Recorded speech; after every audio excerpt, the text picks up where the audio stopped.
এটা এমন একটা বই, মুত্তাকিদের জন্য আল্লাহ তাআলা এটাকে গাইডলাইন করে পাঠিয়ে দিয়েছেন, যে যখনই পথভ্রষ্ট হয়ে যাবে তাকে কোরআন সঠিক পথ দেখায় দিবে। সুবহানাল্লাহ পড়েন। আবার যে যুবকগুলো আজকাল ছ্যাঁকা খেয়ে বেকা হয়ে গিয়েছে, তাদের জন্য এই কোরআনের ইনস্ট্রাকশন আছে না নাই? কিতাবুন আনজালনাহু ইলাইকা লিতুখরিজান নাসা মিনাজ যুলুমাতি ইলান নূর। আল্লাহ তাআলা বলছেন, নবী হে, কোরআনটা এই জন্য নাজিল করেছি যাতে করে আপনি you can lead the mankind out of darkness into the light. অন্ধকারচ্ছন্ন মানুষগুলোকে আলোর পথ দেখাবার জন্য কোরআনটা নাজিল করেছে আল্লাহ তাআলা। সুবহানাল্লাহ পড়েন। এজন্য কোরআন থেকে গাইডলাইন নেওয়ার দরকারটা যুবক ভাইয়েরা আছে না নাই? মনোযোগ দিয়ে শুনবেন। আমি সূরা তাগাবুন থেকে 16 নম্বর আয়াত তেলাওয়াত করেছি। আল্লাহ তাআলা বলছেন, ফাত্তাকুল্লাহা মাসতাতা'তুম ওয়াসমা'উ ওয়া আতি'উ ওয়া আনফিকু খায়রান লিআনফুসিকুম। আজকে আমরা এই আয়াত থেকে মূলত তাফসীর শুনব। যে পারার থেকে আমরা তাফসীর শুনছি, পারাটা হচ্ছে 28 নম্বর পারা। বাগেরহাটের ভাইরা কয় নাম্বার পারা? শোনেন, একটা কথা বলি, এই ওয়াজটা এটা তো অনলাইনে যাবে না? আপনারাও তো একদিন সার্চ করবেন যে বাগেরহাটের মাটিতে আসিফ হুজুর কি ওয়াজ করে গিয়েছিল, হাজার হাজার লক্ষ লক্ষ মানুষ শুনবে। তো আপনাদের রেসপন্স এমন হওয়া উচিত যেন যখনই কেউ এই ওয়াজটা শুনবে সে যেন বুঝতে পারে যে আসিফ হুজুরের সামনে বাগেরহাটের সন্তানরা, বিড়ালের বাচ্চারা সব সিংহের বাচ্চারা বসেছিল। এই আওয়াজটা দেওয়া যাবে তো ইনশাআল্লাহ? আল্লাহি তাকবীর। 28 নম্বর পারা। পারা নাম্বার কত? মাশাআল্লাহ। সূরাটার নাম হচ্ছে সূরাতুত তাগাবুন। সূরাটার নাম কি? তাগাবুন। আয়াত সংখ্যা হচ্ছে 16 নম্বর। কত নাম্বার? 16 নম্বর। এই আয়াতে আল্লাহ তাআলা আমাদের জন্য মূলত 3টি মেসেজ ড্রপ করেছেন। কয়টি মেসেজ? 3টি message. Number 1, ফাত্তাকুল্লাহা মাসতাতা'তুম। You have to fear your Lord according to your best level of capacity. আল্লাহ তাআলা বলছেন, রবকে শুধুমাত্র ভয় করলেই চলবে না, ভয় করার মতো ভয় করার দরকারটা আছে না নাই? আল্লাহ তাআলা চাইলে বলতে পারতেন, দেখেন আল্লাহ কোরআনের সারমর্ম বোঝেন, গভীরতা বোঝেন। আল্লাহ চাইলে বলতে পারতেন ফাত্তাকুল্লাহ, চাইলে বলতে পারতেন, আল্লাহ বলেন নাই। আল্লাহ বলেছেন ফাত্তাকুল্লাহ মাসতাতা'তুম, ভয়ের মতো ভয় করতে হবে। এর একটা কারণ আছে। বাংলাদেশে আমরা যারা বলি আমরা মুসলমান ঘরের সন্তান, বেশিরভাগ সন্তান ওপরে ফিটফাট, ভেতরে সদরঘর। বাংলাদেশে তো সুদ ঘুষ নাই মনে হয়? আরে নাই নাই নাই নাই, এটা না সোনার বাংলাদেশ? বাংলাদেশ সোনার, কোনো সন্দেহ নাই, কিন্তু সোনার বাংলাদেশের চোর আর বাটপার দ্বারা ভরে গিয়েছে। অভাব নাই। অফিসে যখন যাবেন, আমি নাম বলবো না, যখনই যাবেন দেখবেন টেবিলের নিচেও ঘুষ চলতেছে, টেবিলের ভেতরেও ঘুষ চলতেছে, টেবিলের ওপরে নয়, বাথরুমের ভেতরেও আজকাল ঘুষের টাকা লুকিয়ে রাখা হয়। এই বাটপারি বাংলাদেশে আছে না নাই? আগে তো আমরা দেখেছি ফেসবুকে তেল তেল তেল, কথা কয় না রে যুবক ভাইরা, বলো ঠিক না বলো? খাটের তলে লুকায় আছে, কোন চোর ধরা পড়ে নাই? আল্লাহ তাদের জন্য বলছেন ফাত্তাকুল্লাহা মাসতাতা'তুম, ভয় করলে চলবে না, হৃদয় থেকে ভয় করার দরকারটা আছে না নাই? তাকওয়া মানে হচ্ছে ফিয়ার অফ লর্ড, আল্লাহ তাআলার ভয়। এই তাকওয়ার আমি হাদিস থেকে 2টা ডেফিনেশন দিতে চাই, 2টা সংজ্ঞা দিতে চাই। তাকওয়া কাকে বলা হয় খুব ভালো করে বুঝবেন, আজকের ওয়াজটা একদম মেমোরাইজ করে যাবেন, মুখস্থ করে যাবেন। নাম্বার 1, তাকওয়া কাকে বলা হয়? তাকওয়ার অর্থ হচ্ছে কেউ দেখে না, কেউ শোনে না, শোনে একজন। বাগেরহাটের ভাইরা কে? কেউ দেখে না, দেখে একজন, তিনি কে? নাম্বার 1। নাম্বার 2, তাকওয়ার ডেফিনেশনটা হচ্ছে এইরকম।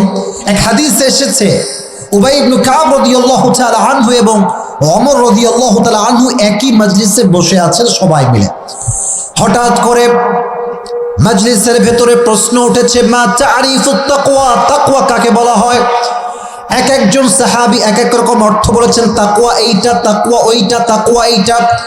কিন্তু একজন সাহাবী চুপচাপ, কোন জবাব দিচ্ছে না, চুপচাপ বসে আছে। তার নাম হচ্ছে উবাই ইবনে কাব রাদিয়াল্লাহু তাআলা আনহু। এবার তার কাছে ওমর গিয়েছে, ইয়া উবাই ইবনে কাব, মা তারিফুত তাকওয়া, তাকওয়া কাকে বলে? সবাই তো না। তার মানে হচ্ছে বুদ্ধিমান যারা তারা সহজে কথা বলতে চায় না, ঠিক কিনা বলো প্রিয় ভাই? উবাই ইবনে কাব চুপচাপ বলছে, অমর মুরব্বী আব্বাজানরা আমার কথাগুলো বুঝে বুঝে শুনবেন। আপনারা যারা মুরব্বীরা এসেছেন, আমার নানা এখন পর্যন্ত বেঁচে আছে। ইভেন আমার নানা স্টিল নাও একজন মসজিদের মুয়াজ্জিন সাহেব, আলহামদুলিল্লাহ। সারাটা জীবন আজান দিয়েছে, এক টাকা কোনো বেতন নেয় না। সুবহানাল্লাহ পড়া, এটা আমার নানার কথা বলতেছি, আমার নানার কথা বলছে। আচ্ছা মাশাআল্লাহ, খুব ভালো। তো নানা আমার খুব ভালো মানুষ, আপনারা আমার নানার বয়সী। শেষ পর্যন্ত আপনারা সবাই দোয়া করে যাবেন তো ইনশাআল্লাহ? আচ্ছা, যেটা বলছিলাম, উবাই ইবনে কাব বলছে, শোনো তাকওয়া কাকে বলা হয়, আমার দিকে তাকাও, আমার দিকে তাকাও। তিনি বললেন যে দেখো ওমর, তুমি কি কখনো কাঁটাযুক্ত রাস্তায় হেঁটেছো? কাঁটা, চতুর্পাশে কাঁটা আর গাছগাছালি, জঙ্গলে কখনো হেঁটেছো? অমর বলল, না আমি তো হেঁটেছি। তুমি এই প্রশ্ন কেন করলে? বলছে দেখো, যদি রাস্তায় কাঁটা থাকে তুমি কি জুতা ছাড়া বের হতে পারবে? অমর বলল, নো, আমি তো জুতা পরিধান করে বের হব। আর তোমার হাত, বলে হাতে একটা লাঠি থাকবে, এই জন্য যে রাস্তাঘাটে যদি কোনো সাপ আমাকে আক্রমণ করতে আসে, লাঠি দিয়ে আমি প্রতিহত করব, ঠিক কিনা বলা? এবার উবাই ইবনে কাব বলল, এটাই হচ্ছে তাকওয়া, এটাই তাকওয়া। ওমর ফারুক অবাক হয়ে গেলেন, বললেন, ইয়া উবাই ইবনে কাবের তাকওয়া কেমন করে হয়? এবার উবাই ইবনে কাব বলল, হে ওমর, দুনিয়ায় যখন চলবা, দুনিয়াতে হালালও আছে হারামও আছে, আছে না নাই? দেখেন বোঝাই দিচ্ছি, হাদিসগুলো জাস্ট আমি বললেই হবে না, বাস্তবিক প্রেক্ষাপট থেকে চোখে আঙ্গুল দিয়ে দেখিয়ে দেওয়ার দরকারটা আছে না নাই?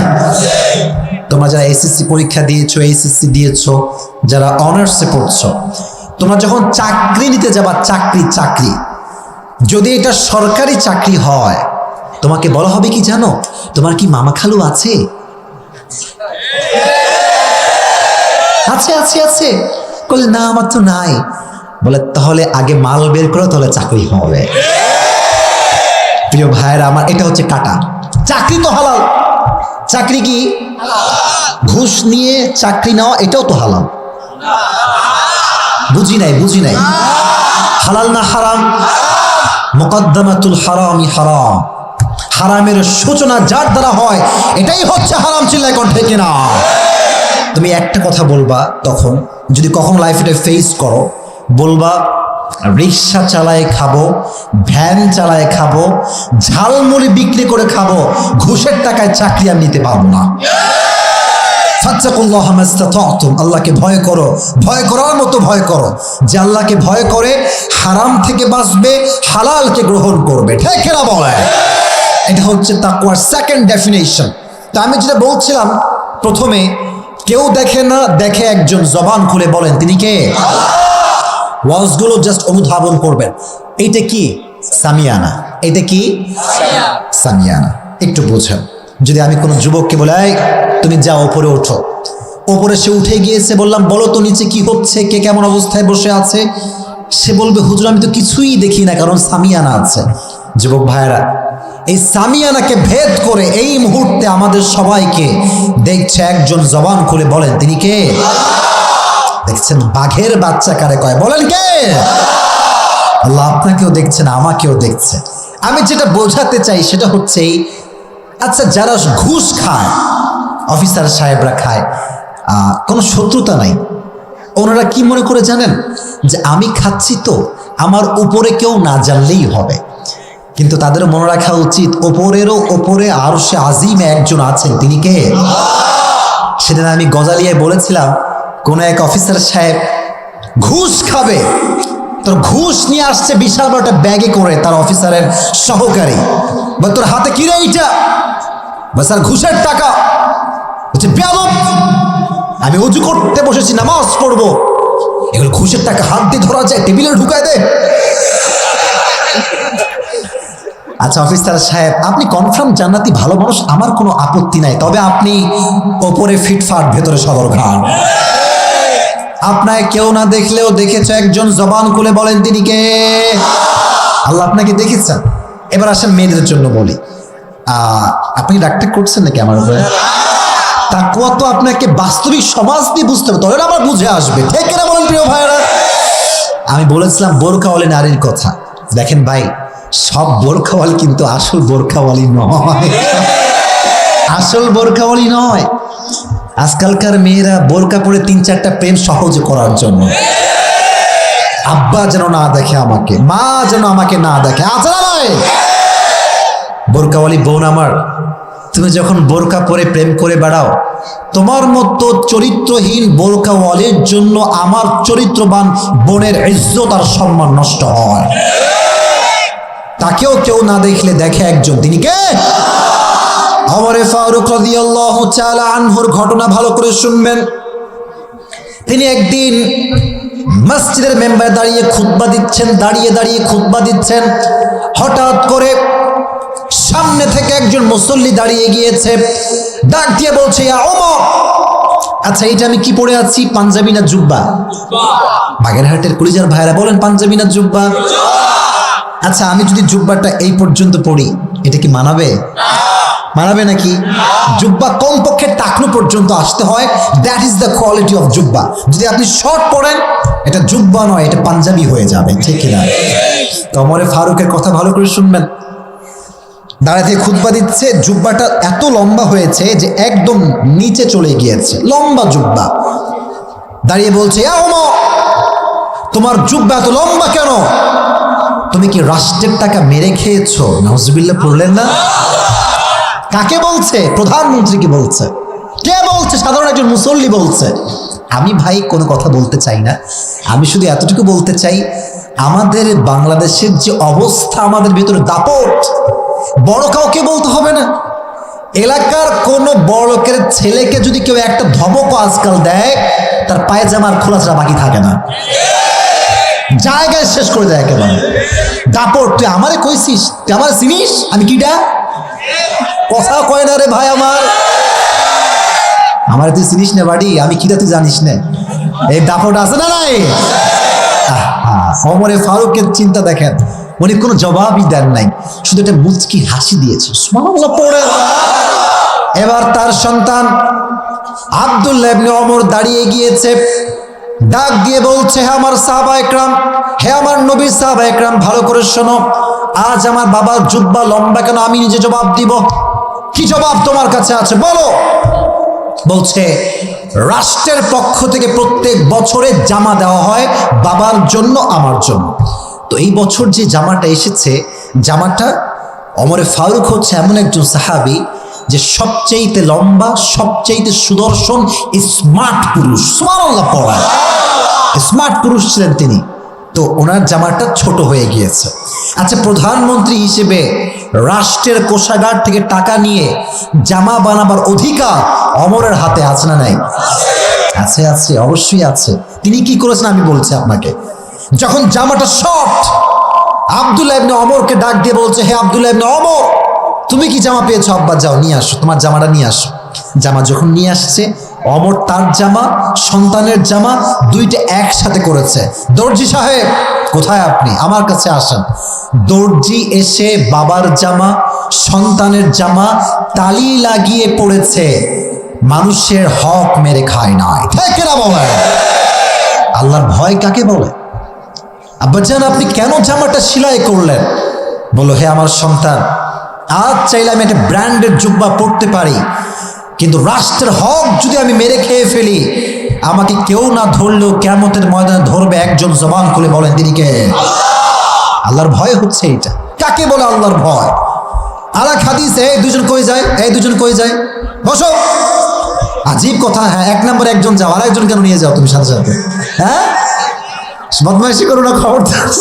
মিডিয়ার লোক আছে ভাই, ওইদিকে আমার ঘোরায় না, এদিকে তাকান। আমার এক নাম্বার দেখা যায়, আমি এক নাম্বারে যাচ্ছি।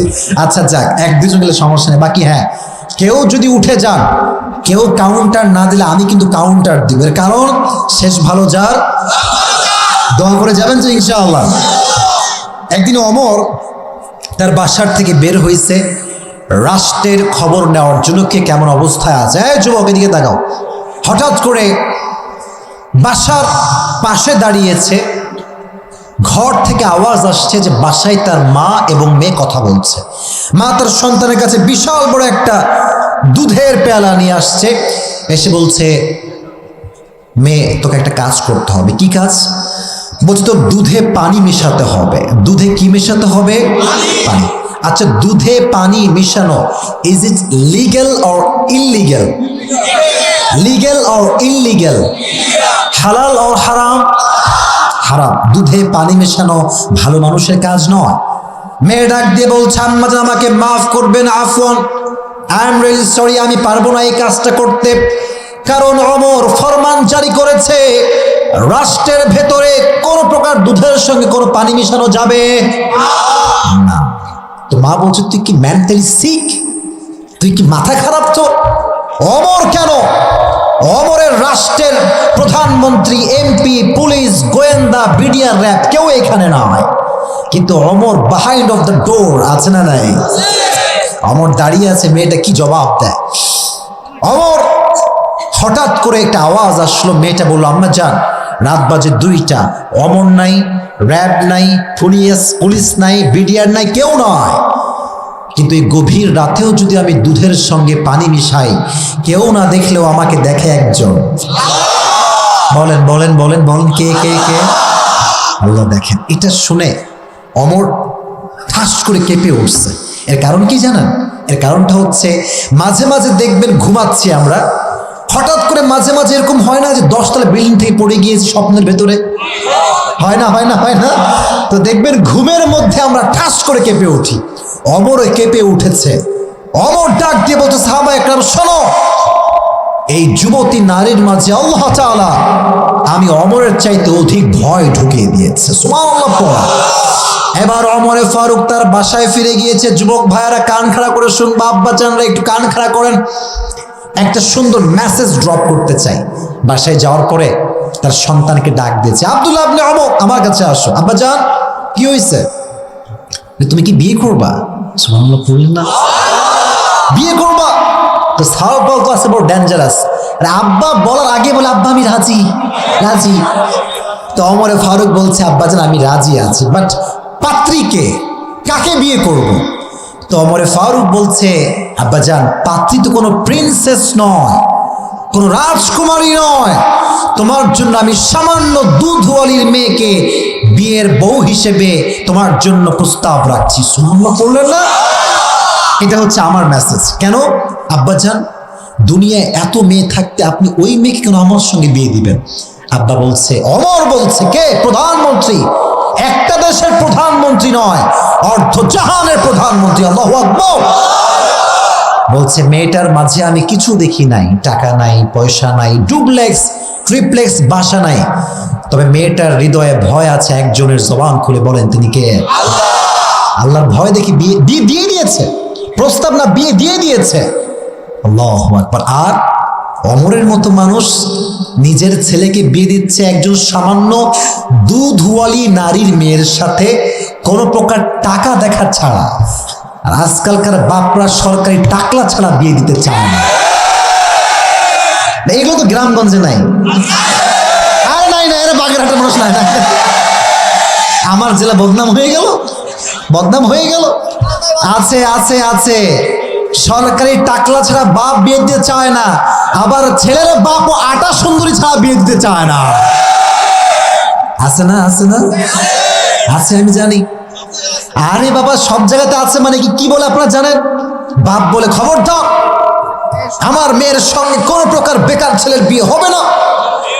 আর মেয়েদেরও আজকাল ভাব কম না। একটু ফর্সা হয়ে গেলে রূপের দাপটে মাটিতে আর পা পড়তে চায় না। ফেসবুক মুরব্বীরাও আজকাল চালায়, পেপার পত্রিকা আমরা যুবক ভাইয়েরাও পড়ি। কলিজার টুকরা বোন, যেই মেয়েগুলো রূপের বড়াই করত, কথায় কথায় ব্লক মারতো, কথায় কথায় বিয়ের প্রস্তাবকে রিজেক্ট করত, খবর নিয়ে দেখেন বেশিরভাগের কপালে টাকলা ছাড়া আর কিচ্ছু জোটে না। অতএব রূপ নিয়ে বড়াই করা যাবে? ওমরের মতো নিজের সন্তানকে মুত্তাকি মেয়ের সঙ্গে, ছেলের সঙ্গে বিয়ে দেওয়ার দরকারটা আছে না নাই? আল্লাহ বোঝার তৌফিক দান করুক। সকলেই মন খুলে পড়ে আমিন। এবার আসেন আর একটা কথা, এটা মুরব্বীদের জন্য অনেক বেশি কাজে দিবে। মুরব্বী আব্বা জান যারা এসেছেন, আমার দাদি নানি যারা এসেছেন, একটা কথা মাথায় রাখবেন, ফাত্তাকুল্লাহ মাস্তাতাতুম। যার হৃদয়ে ভয় যত বেশি, তার হৃদয়ে কষ্ট তত বেশি। কোনো সন্দেহ আছে আপনাদের ভিতরে? আমি বলেছিলাম সেদিন একটা কথা, যে আমার একজন মুসল্লি আমার কাছে এসে বলছে, মুরব্বী সাহেব, অনেক মুরব্বী আব্বাজান, বলছে হুজুর আমি তো সারা জীবন আল্লাহকে ভয় করলাম, কিন্তু আমার কাছে টাকা পয়সা নাই, বাড়ি গাড়ি কিছু নাই, আর আমার বন্ধু সারা জীবন সুদ খায়, ঘুষ খায়, বাড়ির কোনো অভাব নাই। আমি বললাম আব্বাজান একটু বসেন বসেন। গল্প বলেছিলাম, আজকেও বলছি। একজন ছেলের দুইটা প্রাণী ছিল। কয়টা প্রাণী? এক ছাগল আর একটা হচ্ছে গাধা। তো ছাগল একদিন গাধাকে কয়, গাধা, এই গাধা, তুই শালা আসলেই একটা গাধা, তুই আসলে এখন কি? তো গাধা কয়, ভাড়ি আমি গাধা সবাই জানে, তুই করছিস কিসের জন্য? তো বলছে যে আসলে ব্যাপার কি জানিস, মালিক আমাকে কত ভালোবাসে দেখিস না, আমার চা দেয়, কফি দেয়, বিস্কুট দেয়, কত কিছু দেয়, আর তোর সাথে কিলায় লাথি মারে, তুই বুঝিস না? তো কয় কি যে আসলে তুই ঠিক, তোরে মালিক খুব ভালোবাসে, আর আমি গাধা, শালা আসলেই গাধা, কিন্তু তুই কি জানিস মালিক তুই কবে থেকে ভালোবাসে? বলছে আরে কয়েকদিন ধরে ভালোবাসে। বলছে কেন? বলছে তা তো জানি না। বলে পাগলা তাকায় দেখ, সামনে কুরবানি চাঁদ উঠছে, সামনে তোকে দিবে যে, জন্মের খাওয়া খা, খাইয়ে মত, জন্মের খাওয়া খা। তো ও মরলে তার সব খেলা শেষ। আল্লাহ বলছে বান্দা যার হৃদয়ে তাকওয়া যত বেশি, তার জীবনে কষ্ট তত বেশি, কিন্তু সে যখন মারা যাবে, উইদ্দাত লিল মুত্তাকিন, 4 নম্বর পারা 6 নম্বর পৃষ্ঠা সূরা আলে ইমরান 133 নম্বর আয়াত। আল্লাহ তাআলা বলছেন মুত্তাকি মরতে দেরি, জান্নাতে যেতে কখনো দেরি হবে না। আচ্ছা একটা এক্সাম্পল দেই। আচ্ছা মাঝে মাঝে দেখবেন এই ঘুষ করে ছাওয়াল পাওয়াল আছে না, এই গাল সব ফুলা হয়, কথা বলেন, কথা বলেন, এই টপ্পা টপ্পা গাল, কিরে এত ফুলা কেন? আচ্ছা একটা এক্সাম্পল দেই।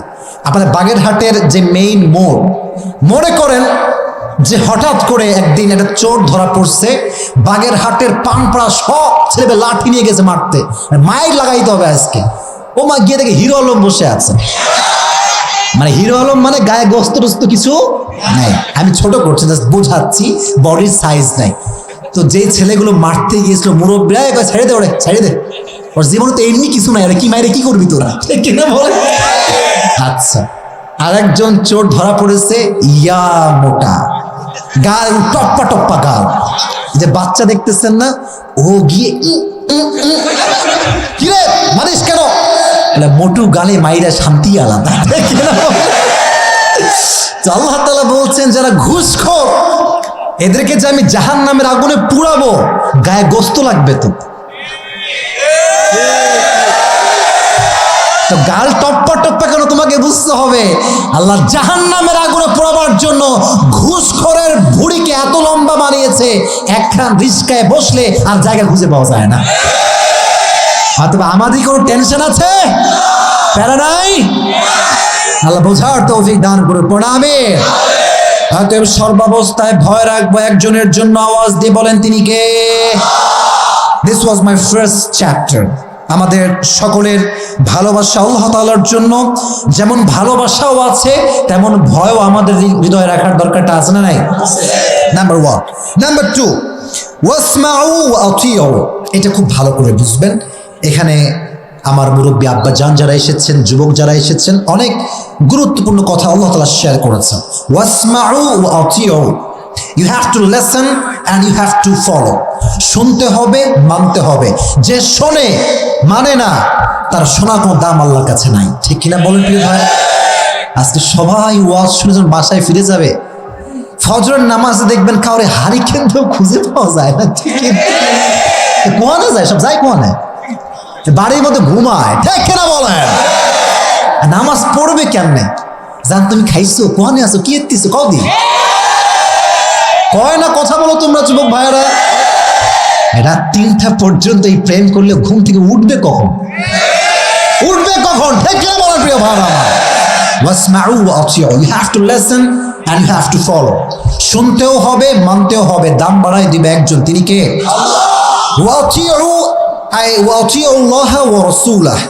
আমাদের আদর্শের জায়গা হচ্ছে দুইজন, এক আল্লাহ, দুই হচ্ছে মুহাম্মাদুর রাসূলুল্লাহ সাল্লাল্লাহু। আলাইহি ওয়াসাল্লাম। আজকে শবে বরাতের রাত, আপনারা জানেন সবাই? জানেন সবাই? এই রাতে যে বসেছেন আপনারা খুশি না বেজার? পড়েন আলহামদুলিল্লাহ। আমি একটা কথা বলছি, আমি আপনাদের এই বাগেরহাটের এইদিকে একটা মসজিদ আছে, ওখানে গিয়ে নামাজ পড়লাম।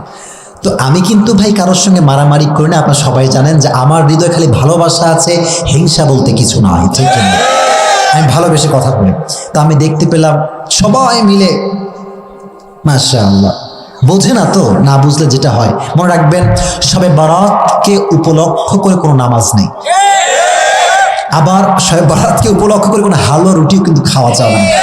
I'm really sorry to say this is totally right. আপনি বললেও রাইট, না বললেও রাইট। এখন দেখবেন এখন যে সময়টা এসে গেছে না, এখানে মাশাআল্লাহ আপনারা খুব ভালো বসে আছেন। আমাদের রাজশাহীতে আমাকে কল দেয়, হুজুর প্লিজ দাওয়াত। কিসের দাওয়াত? হালুয়া রুটির দাওয়াত। বললাম আমাকে হালুয়া রুটির দাওয়াত মানে? বলছে আপনি ভালোবাসার মানুষ। বললাম ভালোবাসা দেখান তো টাইম লাগবে। শবে বরাতের যে শবে বরাত উপলক্ষ করে হালুয়া রুটি খাবে, এর স্পষ্ট বেদাত হয়ে যাবে, ঠিক না বলেন? যে নবীকে আদর্শ হিসেবে মানে সে কখনো বেদাতটি করতে পারবে? তো দেখলাম যে ওখানে মাশাআল্লাহ চলতেছে, এটা ঠিক না। আপনারা ট্রাই করবেন শবে বরাত যখন আসবে, হ্যাঁ নফল ইবাদত করেন, সাদাকা করেন, রোজা তার পরের দিন রাখেন, কিন্তু ওই দিন হালুয়া রুটি খাওয়া, সবাই মিলে জামাত করা, এটা হাদিসে নেই। আল্লাহ বোঝার তৌফিক দান করুন, পড়া আমিন। ওয়াতিউল্লাহ ওয়া রাসূলাহ, আল্লাহকেও অনুসরণ করতে হবে, নবীকে অনুসরণ করতে হবে, শুধুমাত্র মসজিদ মাদ্রাসায় না, সব জায়গায়। এবার আসেন নবীর আদর্শ আমরা কেমন করে বাস্তবায়ন করতে পারি। আজকাল অনেক বাপ বের হয়েছে, দেখবেন, রাগ করবেন না, অনেক আব্বা জান আছে মেয়েকে বিয়ে দিয়ে দেয়, মেয়ের কাছে অনুমতি নেওয়ার প্রয়োজন বোধ মনে করে না। এরকম বাবা নাই না? আছে না? কই তোরে আমি খাওয়াইছি, তোরে আমি পড়াইছি, তুই আমার অনুমতি ছাড়া বিয়ে করবি? অসম্ভব। অনুমতি তো নিতে হবে, এটা ঠিক আছে, কিন্তু কিছু কিছু বাবা আছে জোর খাটিয়ে মাঝে মাঝে কিছু কিছু জায়গায় নিজের মেয়েকে গাঁজাখোরের সঙ্গে বিয়ে দিয়ে দেয়। এটা করবেন না। দেখেন হাদিস শুনেন। আচ্ছা বলেন তো, নবীজির কলিজার টুকরা মেয়ের নাম কি ছিল? মাশাআল্লাহ, এই তো সুনাম হবে আপনাদের। বড় নাম কি ছিল? আর একটা প্রশ্ন, রাগ করবেন না, জাস্ট এক্সাম নিচ্ছি, ফাতেমার স্বামীর নাম কি ছিল? মাশাআল্লাহ, লিল্লাহি তাকবীর। আজকে মন মতো শ্রোতা পাইছে, মাশাআল্লাহ। দেখেন হাদিস শোনেন, আলী রাদিয়াল্লাহু তাআলা আনহু এবং ফাতেমার বিয়ে কেমন করে হয়েছিল শুনতে মনে চায়? চায়। যখন ফাতেমা রাদিয়াল্লাহু তাআলা আনহা একটু বড় হলেন, বড় হওয়ার পরে সর্বপ্রথম যে মানুষ বিবাহের প্রস্তাব আনলেন তার নাম হচ্ছে আবু বকর। সুবহানাল্লাহ। কিভাবে আসছে জানেন? নত হয়ে মাথাটা নিচু করে নবীজির কাছে আসছে। নবী বলছে, আবু বকর কি হয়েছে তোমার, কি বলতে চাও? বলছে, নবী আপনার ফাতেমাকে আমার পছন্দ হয়েছে বিয়ের জন্য, আপনি কি রাজি আছেন কিনা তাই জানতে এসেছি। সুবহানাল্লাহ। তো নবীজির আচরণ কত সুন্দর দেখেন। নবীজি কিচ্ছু বলেন না, একদম চুপচাপ, একদম চুপ করে বসে আছেন। আবু বকর বুঝে গিয়েছে নবীর উত্তর কি ইয়েস নাকি নো। ইয়েস নাকি নো? নো, উত্তর নো, কারণ এটা আবু বকর চলে গিয়েছে। এবার আসছে ওমর। নবী হে, কি হয়েছে ওমর? আপনার মেয়েকে বিয়ে করতে চাই, আপনার কি অনুমতি আছে? নবীজি সাইলেন্ট। নবীজি কি সাইলেন্ট মানে কি আওয়াজ আছে না চুপচাপ? নীরব, চুপচাপ, কোনো জবাব নাই। ওমরও বুঝে গিয়েছে আই এম রিজেক্টেড, আমার কোনো খাওয়া নাই, বেল নাই। তো বের হয়ে চলে আসছে। হাদিসে এসেছে যখন তিনি বের হয়ে আসছেন, বাহিরে 4 জন সাহাবী ছিল। কয়জন সাহাবী? এক আবু বকর, আর এক হচ্ছে ওমর, আর এক হচ্ছে আলী রাদিয়াল্লাহু তাআলা আনহু, আর এক হচ্ছে Abdur Rahman bin Auf, the biggest business magnate in Medina. মদিনায় সবচেয়ে বড় ব্যবসায়ী নাম হচ্ছে আব্দুর রহমান বিন আউফ। অবাক করার বিষয় কি জানেন? মাঝে মাঝে দেখবেন যুবকরা কয়েকজন বন্ধু মিলে বসলে ওই মাইয়ার নাম্বার আনতে পারলে তোলে 100 টাকা খাওয়ানো। আমি এই বদমাইশি আছে না? যুবকরা হারাম ভাবে বদমাইশি করে। সাহাবা একরাম দুষ্টামি করতেন, এটাও সুন্নাহকে ফলো করে করতেন। সুবহানাল্লাহ। এবার আব্দুর রহমান বিন আউফ বলছে, হে আলী, ওমর রিজেক্ট হয়ে গিয়েছে, আবু বকর রিজেক্ট হয়ে গিয়েছে। আমার বিশ্বাস আমার বন্ধু আলী গেলে নবীজি কখনো ফিরাই দিতে পারবে না। কোন সুবহানাল্লাহ। আলী বলছে ডাজন্ট মেক এনি সেন্স, তুমি কি বলছো এটা? আমার তো টাকা পয়সা কিছুই নাই, বাড়িও নাই, আমার সঙ্গে কেন দেবে, আমার সঙ্গে বিয়ে কেন দেবে? তো বলছে যাও না, গিয়ে দেখো একবার, ট্রাই করতে কোনো দোষ নাই, ঠিক না? তো হাদিসে এসেছে, আমি বোঝাচ্ছি, জাস্ট অ্যাক্টিং করে বোঝাচ্ছি। ওমর চলে গিয়েছে, আবু বকর চলে গিয়েছে, আলী এবার আসছে প্রস্তাব নিয়ে। তো যদি তুমি কারো মেয়েকে বিবাহের প্রস্তাব নিয়ে তার বাপের কাছে যাও, মানুষ হিসেবে ভেতরে একটা লজ্জা নাই নাই নাই নাই না? অবশ্যই আছে। তো আলী তো আরো লজ্জাশীল মানুষ ছিলেন, নম্র ভদ্র মানুষ ছিলেন। তো নবীজি বসে আছেন, আলী একবার এই দিক যায়, একবার ওই দিক, আর একবার ওই দিক। আলী কি হয়েছে তোমার? বলছে নবী কিছু হয় না, এমনি এমনি এমনি আসছি, বলতে চাচ্ছে না। কিন্তু আলী আসার আগেই নবীজিকে আল্লাহ তাআলা জিবরাইলের মাধ্যমে ওহী পাঠিয়েছেন যে আলী আজকে ফাতেমার বিবাহের প্রস্তাব নিয়ে নবীজির কাছে এসেছে। সুবহানাল্লাহ পড়ে। এবার নবীজি বলছেন আলী আমার কাছে আসো, আমি জানি তুমি কি জন্য আজকে আমার কাছে এসেছো। আলী বলছে নবী কি জন্য বলেন তো? বলছে আজকে তো তুমি আমার জামাই হওয়ার জন্য এসেছো। তো বলছে নবী আসলে ঠিক, আমি ফাতেমাকে বিয়ে করতে চাই, আপনার কি প্রস্তাবে সম্মতি আছে? নবীজির কত সুন্দর কৌশল দেখেন, নবী চাইলে নো বলতে পারতেন অথবা ইয়েস বলতে পারতেন, নবীজি কোনো কথা বলেন নাই, জাস্ট একটা ওয়ার্ড প্রোনাউন্স করেছেন, একটা শব্দ বলেছেন, শব্দটা হচ্ছে ইনশাআল্লাহ। তো আলী না ইনশাআল্লাহর অর্থ বোঝে না যে নবী কি বললো আসলে। তো আলীও আবার মন খারাপ করে মরার মতো আসতেছে। আব্দুর রহমান বিন আওফ ভাবছে আজকে আমার খবর আছে রে, বুদ্ধি তো আমি দিছিলাম। আলী কি হয়েছে তোমার? কও দি কি হয়েছে কও। কয় নবী তো আমারও রিজেক্ট মারছে, আমিও রিজেক্ট। বলছে আরে কবা তো কি কইছে আগে তাই কও। বলছে যে নবী বলেছে শুধু ইনশাআল্লাহ। এবার আব্দুর রহমান বিন আওফ মুস্কি হাসি দিয়ে বলছে আলী তুমি কেন বোঝো না, নবীর ইনশাআল্লাহ মানেই বিয়েটা হ্যাঁ হয়ে গিয়েছে। সুবহানাল্লাহ। এবার যখন নবীজি ইনশাআল্লাহ বলেছেন, নবী শিক্ষা দিয়েছেন, নবী চাইলে ইয়েস বলতে পারতেন, কারণ আল্লাহর পক্ষ থেকে প্রস্তাব। আলীর মতো একজন পাত্র, ফাতেমার মতো পাত্রী আল্লাহর জমিনে আর কাউকে খুঁজে পাওয়া যাবে না। নবী চাইলে ইয়েস বলতে পারতেন যে তোমার বিয়ে হয়ে যাবে। নবীজি ইয়েস না বলে এটা শিক্ষা দিয়েছেন, যখনই তোমার মেয়েকে বিয়ে দিবা, মেয়ের কাছে প্রশ্ন করো যে মা ওই ছেলের সঙ্গে তোমার বিয়ে দিব, তুমি কি একমত আছো কিনা, ঠিক কিনা বলেন। মেয়েকে প্রশ্ন করবেন। অনেক আব্বা তো প্রশ্ন করো না, কি হয়েছে আব্বা, তোর সঙ্গে অমুক পাড়ার অমুক ছেলের সঙ্গে বিয়ে ঠিক হয়ে গেছে, তুই প্রস্তুত হ। এরকম বাপ মাঝে মাঝে করে না, করে না, করে না, করে না। অধিকার আপনাকে কে দিয়েছে? বাবা হিসেবে তার মেয়েকে জোর করে বিয়ে দেওয়া এরকম বাবার জন্য জায়েজ হতে পারে না। চিল্লায় কোন ঠিক না? আল্লাহ আব্বা জানদেরকে বোঝার তৌফিক দান করুক, সকলেই পড়ে আমিন। এটা ছিল নবীর আদর্শ, কত সুন্দর আদর্শ। শুধু এতটুকু নয়, সন্তান মানুষ করার ক্ষেত্রেও নবীর আদর্শ মানার দরকারটা আছে না নাই? কত আব্বা যে আমাকে কল দেয়। সেই দিন রাজশাহীতে আমার এই যে চশমা, এটা কি ভাই? আমি কিন্তু কানা ভাই, দেখতে পাই না বেশি এখন, বুঝছেন? চশমা খুললে অন্ধকার। তো সেই দিন আপনাকে ডাক্তার করছেন, শেষ করে দিব নাকি, দোয়া করে দিব? তো রাজশাহীতে চশমা ঠিক করতে গিয়েছি যে ভাই চশমার ফ্রেমটা একটু বেঁকা হয়ে গিয়েছে আর গ্লাসটা চেঞ্জ করে দেন। তো যিনি দোকানের মালিক, যিনি ওনার, তিনি বলেন হুজুর একটা দোয়া চাই, আপনার দোয়াটা করবেন আমার জন্য? বললাম অবশ্যই, কেন করবো না, আমার দোয়া অবশ্যই করতে চাই, আপনি দোয়াটা বলেন। ইস, আব্বাজান যে কথা বলেছে আমি আসিফ শুনে আই ওয়াজ শকড, আমি অবাক হয়ে গেছি। বলছে হুজুর এখনই দোয়া করেন আমার ছেলে যেন আজকেই মরে যায়। নাউজুবিল্লাহ পড়লেন না? বাবা দোয়া চাচ্ছে আমার কাছে যে ছেলে যেন আজকেই মরে যায়, আপনি দোয়া করে দেন। আপনি কি মাথা খারাপ আপনার, আপনি কি দোয়া চাচ্ছেন? তো বদ দোয়া ভাই। বলছে এটাই আমার জন্য দোয়া। বললাম কেন, কি হয়েছে আমাকে বলেন, কি হয়েছে বলেন। বলছে হুজুর কি বলবো দুঃখের কথা, আমার ছেলে আমাকে যেই পরিমাণ কষ্ট দিয়েছে আমার এই জীবনে, আমার মনে হয় যে আমি গলায় দড়ি দিয়ে মরে যাই। নাউজুবিল্লাহ বলেন। এরকম কুলাঙ্গার সন্তান আছে বাংলাদেশে। একটা হুন্ডা কেনার জন্য বাপের পুরো জীবনটাকে ছাড়খাড় করে দেয়। আব্বা হুন্ডা দেওয়া লাগবে, আব্বা আমার কাছে টাকা পয়সা নাই, জমি বিক্রি করে দাও, বাড়ি বিক্রি করে দাও, আছে না নাই? আর বাগেরহাটে একটা জিনিস দেখবেন আপনারা, ছেলে পেলের বাড়িতে টিনের ছাদ থাকলেও হবে, না থাকলেও হবে, বাইক একখান থাকতেই হবে। R15, অ্যাপাচি, পালসার, এফজেড, অভাব নাই।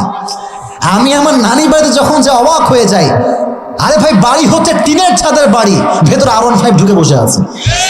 বললাম কি রে? বলে হুজুর শখ, বড্ড শখ, তো শখ করে কিনছি আর কি। কেনেও যেমন, মরেও তেমন। যাতা মরে নাকি আপনার এই রোডে খালি অ্যাক্সিডেন্ট হয়। আমার একজন ভাই মরে গেছে এলাকার এই অ্যাক্সিডেন্ট করে। এই জন্য যুবক ভাইরা যেটা বলছিলাম, আব্বা আম্মাকে যেটা বলছিলাম, নবীজির আদর্শ থেকে, ছেলে মেয়ে যখন বড় হবে এদেরকে ভালো যেমন বাসবেন, শাসন তেমন করবেন। শাসন করার দরকারটা যুবক ভাইরা বলো তো আছে না নাই? আচ্ছা আচ্ছা, এটা হচ্ছে 1 নাম্বার চ্যাপ্টার। 2 নাম্বার কথা, রাগটা করেছেন নাকি আপনারা? তাকবীর দেন, লিল্লাহি তাকবীর। আচ্ছা আমি দিব না, যে কোনো একজন যুবক দাঁড়াবে যার বউ নাই, যার বউ নাই সে দাঁড়াবে, দাঁড়িয়ে বাঘের বাচ্চার মতো তাকবীর দিবে। একজন যুবক দাঁড়াও।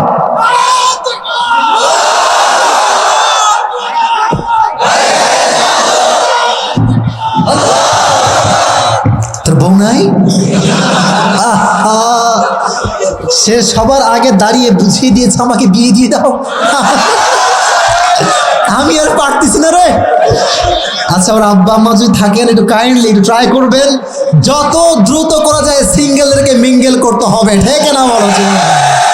আল্লাহ আব্বা আম্মাকে বোঝার তৌফিক দান করুন, সকলে পড়া আমিন। এবার আল্লাহ তাআলা বলছেন, আল্লাহ আব্বাকে জান্নাত নসিব করুন, সকলে পড়া আমিন। ওর আব্বাকে আল্লাহ তাআলা জান্নাতুল ফেরদাউসের উঁচু মাকাম নসিব করে দিক, পড়া আমিন। আচ্ছা, নবীর আদর্শ যে মানবে সে বেশি আমলে নয়, ভালো আমলে কনসেন্ট্রেট করবে। বেশি আমল না ভালো আমল? আপনারা মরে গেলে কিন্তু আমার ওয়াজ শেষ হয়ে যাবে। বেশি আমল না ভালো আমল? আচ্ছা বলেন তো, বেশি আমলের দাম বেশি না ভালো আমলের দাম বেশি? আচ্ছা, আমি যদি আজকে বাগেরহাটে গিয়ে মডেল মসজিদে 70 রাকাত তাহাজ্জুদ পড়লাম, কিন্তু আমার ওযু নাই, কোনো কাজ হবে? আরেকজন যুবক 70 রাকাত নয়, জাস্ট 2 রাকাত পড়েছে ওযু দিয়ে, খুশু খুজু সহকারে। ওই 2 রাকাতের দাম বেশি হবে না 70 রাকাতের দাম বেশি হবে? মাশাআল্লাহ, এটা হচ্ছে ভালো আমল। আর সবচেয়ে বড় বিষয় হচ্ছে, এই মাটির নিচে যখন আমাকে আপনাকে রাখা হবে, বাপের পরিচয় দিয়ে ছাড় হবে না, ভালো আমল পরিচয় দিয়ে ছাড় পাওয়া লাগবে, ঠিক না বলো? কবরে যদি যান আপনি, এই তুমি কে? বলছে যে আমাকে চেনো না। কিডা? কয় I am the son of Obaidul Quader.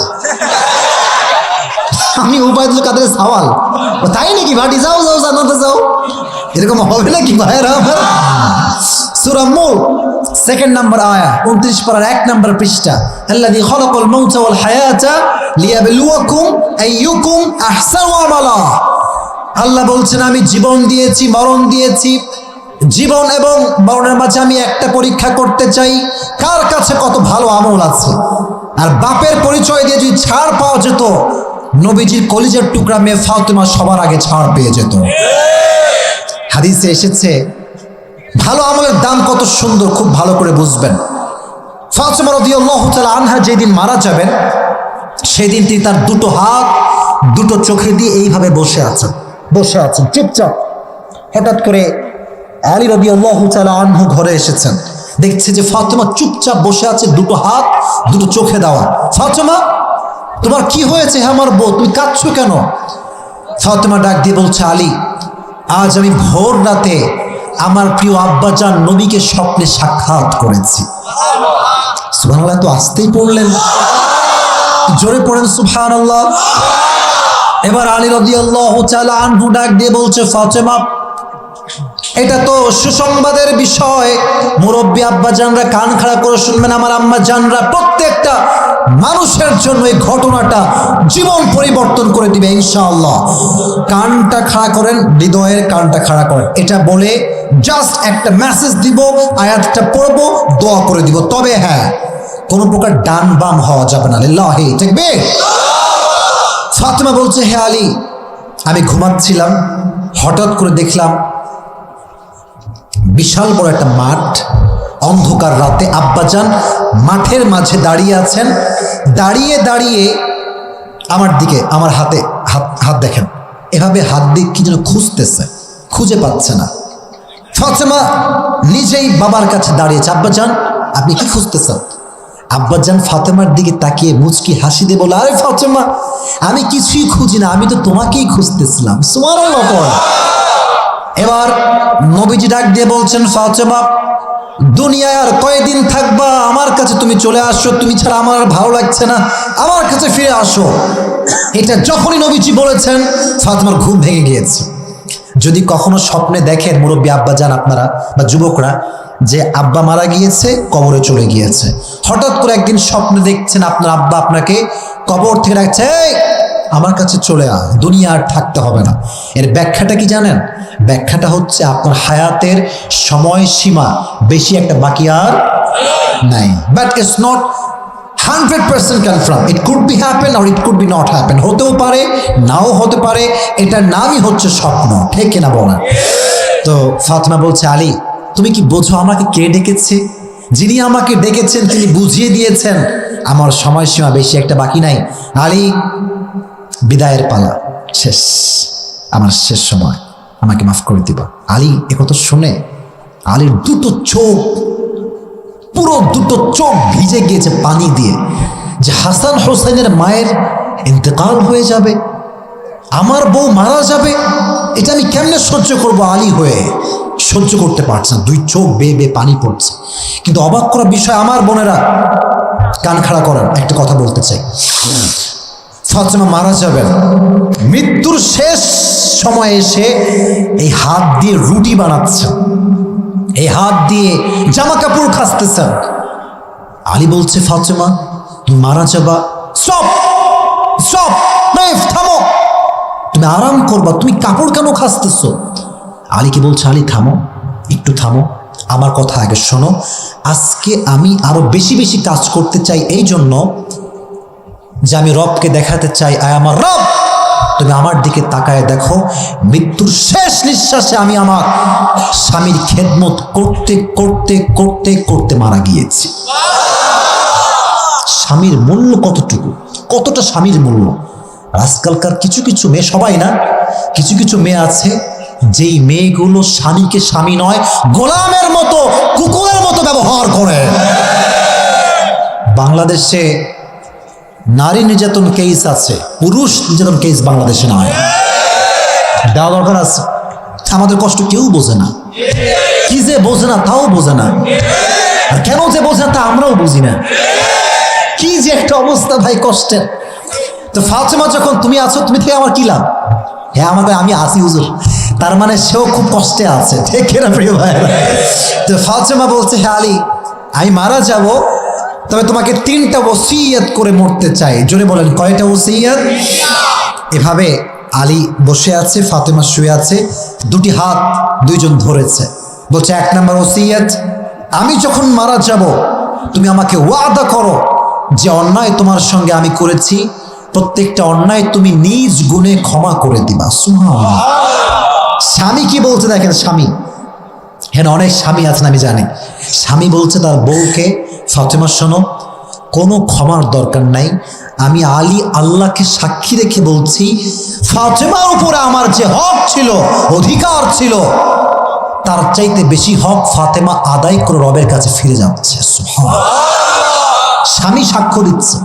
Can you feel that? স্বামী সাক্ষ্য দিচ্ছে, নাম্বার 1। নাম্বার 2, বাংলাদেশের মেয়েরা খুব ভালো, আবার কিছু কিছু মেয়ে আছে অতি খারাপ। কিছু কিছু মেয়ে আছে দেখবেন স্বামী বলে, এই স্বামী, ওই কোন যাচ্ছিস, যাচ্ছিস কোনে? আছে না নাই, আছে না নাই, আছে না নাই, মানে দেখলে মনে হবে যে এইটা তার স্বামী না, এইটা তার কেনা একটা চাকর। চাকর চাকর চাকর কথা বলে। তো বলছে, যাচ্ছি বাজারে, তোর কি হয়েছে কয় কি আমি মরে যাচ্ছি রে, মরে যাচ্ছি আমি। তো স্বামী মনে মনে কয় যে মরে যাচ্ছিস ভালো কথা, তাও আমার ছাড় দিলাম, মনে আগেও ছাড় দিলি না। হ্যাঁ, তো বলছে ঠিক আছে কি হয়েছে বলো। কি বলবা বলো। বলছে মরার আগে একটা ওসিয়ত করবো, এটা তোর মানতে হবে। বলে বলো, আমি মানবো। বলছে এবার হবে না, মাথায় হাত রাখ।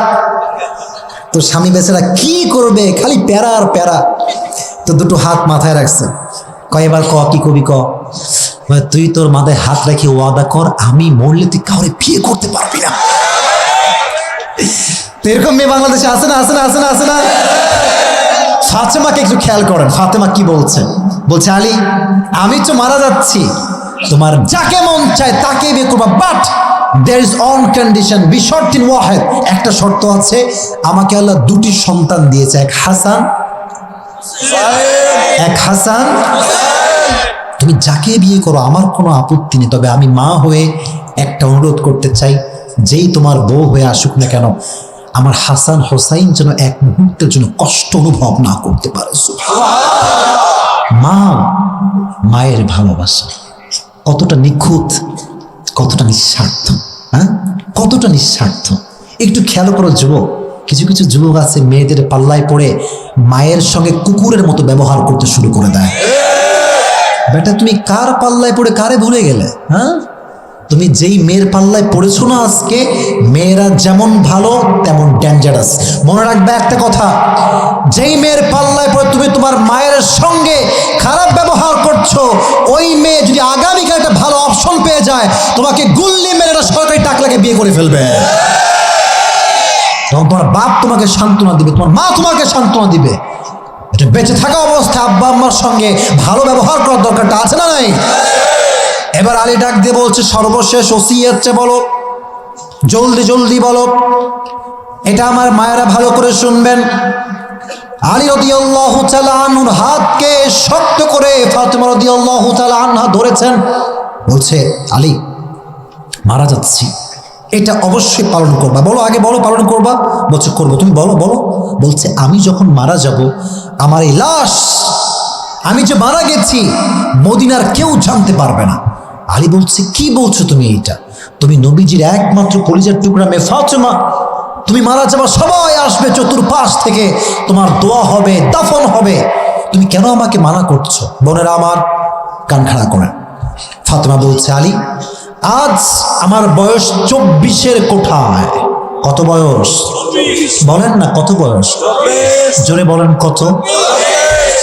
বলছে এই 24 বছর বয়সে ওয়াল্লাহি আল্লাহর নামে শপথ করে বলছি, কোন পুরুষ আমার শরীরে কোনো একটা চামড়া এক মুহূর্তের জন্য, এক পলকের জন্য দেখতে পারে নাই। পর্দা কাকে বলে? পর্দা কাকে বলে শিখে না? মৃত্যুর আগে না, মৃত্যুর পরে কথা বলছে, যে মৃত্যুর আগে তো কেউ দেখে নাই, মৃত্যুর পরে কেউ আমার সাইজ জানবে যে ফাতেমা 6 ফিট, ফাতেমা 5 ফিট, ফাতেমা অত ইঞ্চি, ফাতেমা তত ইঞ্চি, যেন কেউ জানতে না পারে, কেউ জানার আগেই আমাকে কবরস্থ করে দিবা। সুবহানাল্লাহ পড়া।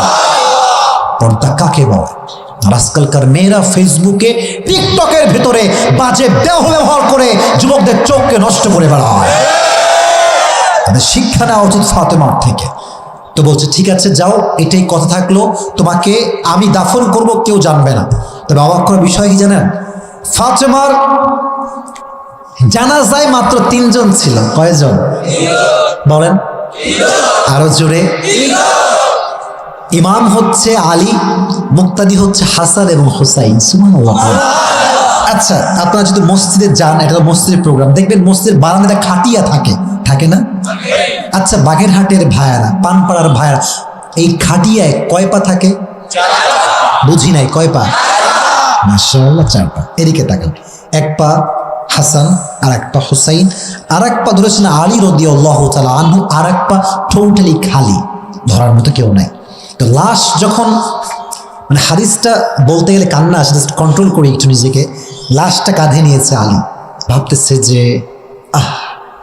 এত দামি মানুষটা চলে গেল দুনিয়ার থেকে, সাইয়্যিদাতু নিসাই আহলিল জান্নাহ, যে সমস্ত নারীদের সরদারিনী হবে জান্নাতের ভেতরে, তার লাশটা ধরবে কেউ কি নাই? একটা পাখি ফাঁকাই থেকে যাবে।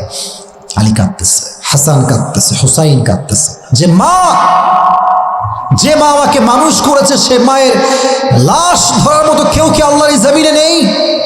কাউকে যে ডাকবে যে আমাদের কাছে আসো, ডাকলে তো ওসিয়ত ভেঙে যাবে, কারণ ওসিয়ত ছিল আমি মারা যাব, মদিনার কোনো মুহাজির, কোনো আনসারী খবর পেতে পারবে।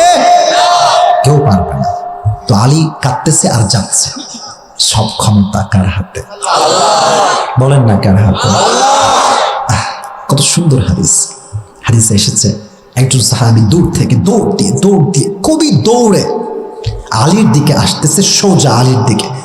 হাদিসে এসেছে আলী যখন তাকে দেখেছে তখন তার চেহারাটা টেনশনে লাল হয়ে গিয়েছে। হাদিসে এসেছে তার এই যে ঘাড়, এই ঘাড় বেয়ে বেয়ে ঘাম জড়তে শুরু করেছে। আরে যদি আমাকে প্রশ্ন করে ইয়া আলী মান হাদিহিল মাইয়্যিত, এই লাশটা কার? যদি আমি জবাব দিই ফাতেমার লাশ, ওসিয়ত ভেঙে যাবে। আর যদি বলি এটা ফাতেমার লাশ নয়, নবীর উম্মত সব করতে পারে, জবান দিয়ে দুইটা শব্দ মিথ্যা কথা উচ্চারণ করতে পারে না, ঠিক না? এবার যখন আবু যর গিফারি দৌড় দিয়ে আলীর কাছে এসেছে প্রশ্ন করবার জন্য, হে আলী লাশটা কার? আসার পরে এই প্রশ্ন আর করে নাই, বলছে ইয়া আলী লা তাখাফ ওয়ালা তাহজান, ইয়া আলী লা তাখাফ ওয়ালা তাহজান, হে Ali never lose hope, don't be upset, don't be frustrated, হতাশ হয়েও না, নিরাশ হয়েও না, আমাকে আল্লাহ নিজেই তোমার কাছে পাঠিয়ে দিয়েছে। আমি আল্লাহর পক্ষ থেকে এসেছি, ধরো লাশটা ধরো। লাশটা ধরে চারটা কাঁধ আল্লাহ তার রহমত দ্বারা ভরপুর করে দিয়েছে। জাল্লার হয়ে যায়, গোটা বিশ্ব তার হয়ে যায়।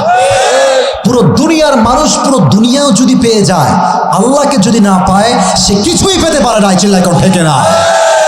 এবার লাশ নিয়ে শেষ কথা দেখেছে কবরের পাশে। তখনই আবু যর গিফারি বলছে যে এই লাশটা আসলে কার? নিজেকে নিজেই প্রশ্ন করছে, মান হাদিহিল মাইয়্যিত, লাশটা কার? তখন মন থেকে মন জবাব দিয়েছে, আরে আবু যর গিফারি, তুই বুঝিস না এই লাশটা কার? এই লাশটা হচ্ছে সেই নারীর লাশ যে নারীর বিষয়ে নবীজি বলেছেন সাইয়্যিদাতুন নিসাই আহলিল জান্নাহ। সুবহানাল্লাহ পড়ে। এবার আবু যর গিফারি গৌরবে দাঁড়িয়ে গিয়েছে ঠাস করে কবরের সামনে, দাঁড়িয়ে বলছে আতাদরুনাল কবর মান হাদিহিল মাইয়্যিত, হে কবর তুমি কি জানো এই লাশটা কার? আমি তোমাকে পরিচয় দিচ্ছি, শোনো। হাদিহিল মারআ যাওজাতু আলীন ওয়া বিনতু মুহাম্মাদিন সাল্লাল্লাহু আলাইহি ওয়াসাল্লাম ওয়া উম্মুল হাসানাইন ওয়াল হাসান ওয়াল হুসাইন সাইয়্যিদা শাবাবি আহলিল জান্নাহ ওয়া হাদিহিল মারআ যাওজাতু আলীন ওয়া বিনতু মুহাম্মাদিন সাল্লাল্লাহু আলাইহি ওয়াসাল্লাম। সুবহানাল্লাহ পড়েন। একটা নারীর জন্য এর চাইতে বড় পরিচয় আর কি হতে পারে?